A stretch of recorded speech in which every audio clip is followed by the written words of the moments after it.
더불어민주당이 쏘아올린 행정수도 이전 화두, 이슈, 이 큰 이야기거리에 정치권 크게 술렁이고 있습니다. 관련 발언 잠시 들어보겠습니다. 행정수도 완성이 공론화된 이상 끝을 보겠습니다. 이를 위해 민주당은 원내에 행정수도 완성 추진 TF를 구성합니다.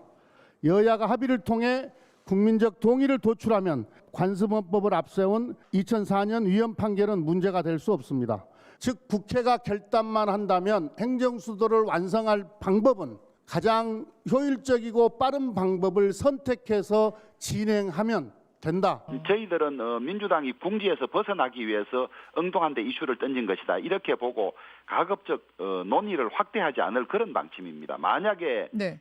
행정수도를 이전할 계획이 있다면 개헌을 하든지 아니면 국민투표에 붙이든지 그런 근본적으로 문제를 해결해야지. 아니 한 국가의 수도를 결정하고 옮기는데 국민적 동의 없이 가능하겠습니까? 예, 김태년 여당 원내대표 얘기 들어보면은요, 행정수도 관련된 법률, 그러니까 좀 특별법 성격의 법률을 좀 여기에 방점이 가는 것 같고요. 주호영 원내대표는요, 이걸 좀 더 키워서 개헌하든지 국민투표에 붙이든지 이런 얘기를 합니다. 이거 어떻게? 그게 이제 제가 17대 국회의원 당시인 2004년 말에 그 헌법재판소에서 행정수도 특별법이 위헌 판결을 받았거든요.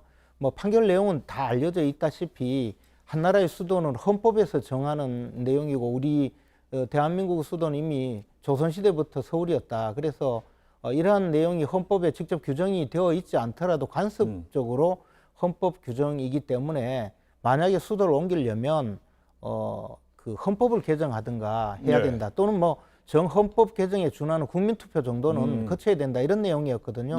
그런데 지금 와서 또다시 그런 내용으로 법률을 만들어서 그 행정수도를 만들더라도 지금 이제 헌법재판소가 훨씬 구성이 달라져 있고 현 여권에 유리한 구성이기 때문에 위헌 판결을 받지 않을 것이다. 이런 주장으로 만약에 이 문제를 처리한다면 상당한 문제가 될 것이죠. 그래서 우선 저는 2004년 헌재 판결이 그때부터 저 이상했습니다. 우리가 성문법 체계로 바뀐 지가 언젠데 불문법에서 통용되는 관습법 운운하는 것인지 저는 거기에 너무 발목 잡히면 안 된다고 생각하고요. 그리고 수도에 관한 명시는 경국대전밖에 없는데 그런 경국대전을 고치라는 것인지 저로서는 그때 앞뒤가 안 맞는다고 생각했습니다. 그래서 지금 주호영 원내대표가 말한 직선형 해결 방법, 그게 이제 개헌을 하거나 아니면 국민투표하는 거거든요. 김태년 원내대표가 얘기하는 곡선형 방식, 이게 여야가 합의하면, 저는 이건 여야 합의가 전제돼야 한다고 생각해요. 그래요. 여야가 합의하면 그 관련 법을 개정하거나 특별법을 만들어서 돌파할 수 있지 않겠냐. 이 두 가지 방안은 국회가 정말 진지하게 논의해야 할 거라고 생각합니다. 그래서 보니까 더불어민주당은요, 오늘 뭐 관련된 TF도 이제 구성했고요. 특히나 더불어민주당의 서울대, 뭐 KBS 등 뭐 주요 공공기관 적 성격을 갖는 기관에 대해서 세종시로 이전하는 안까지 검토하고 있다고 얘기가 나오는데, 그랬더니 일각에서는 다 계획이 있었구나라는 얘기도 있는데 더불어민주당은 검토한 바 없다고 그래요. 저는 YTN 보도예요, 그게. 그리고 더불어민주당이 즉각 이게 아니다 이렇게 해명을 했습니다. 근데 해명하건 안 하건 저는 개인적으로 이번 행정수도 이전 논의는 조금 더 폭넓게 진행됐으면 좋겠습니다. 그래서 단지 세종으로의 행정수도 이전뿐만 아니라 광주의 전통도시, 문화도시, 뭐 예를 들면 부산의 해양도시, 이런 식으로 좀 전국적으로 국토 균형 발전의 청사진이 제시됐으면 좋겠다. 그걸 선차적으로 진행하더라도 이런 생각과 함께 예를 들면 정부 기관만 이전하는 게 그것보다는 예를 들면 주요 기관, 의료기관서부터 대학부터 그리고 방송국부터 이전한다면 그 효과는 더 배가 되지 않겠습니까? 근데 저는 이제 이게 그 서울 수도권의 아파트 값이 급등하고 민심이 나빠지니까 기껏 한다는 것이 행정수도를 건설해서 도시를 분산해서 그 아파트 값 잡겠다는 식의 논리로서 시작이 된 것이거든요.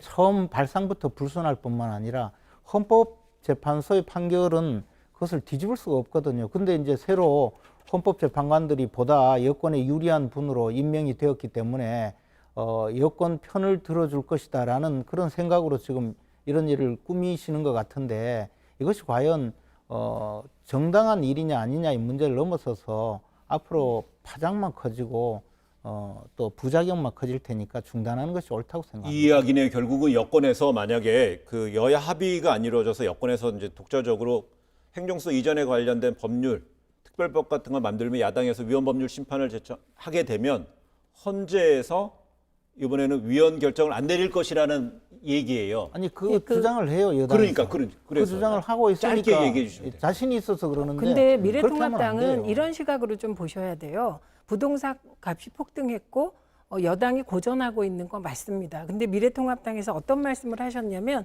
근본적인 대책을 내놓으라고 하셨어요. 그래서 고민한 근본적인 대책 중에 하나가 행정수도 이전, 국토균형 발전이라고 생각합니다.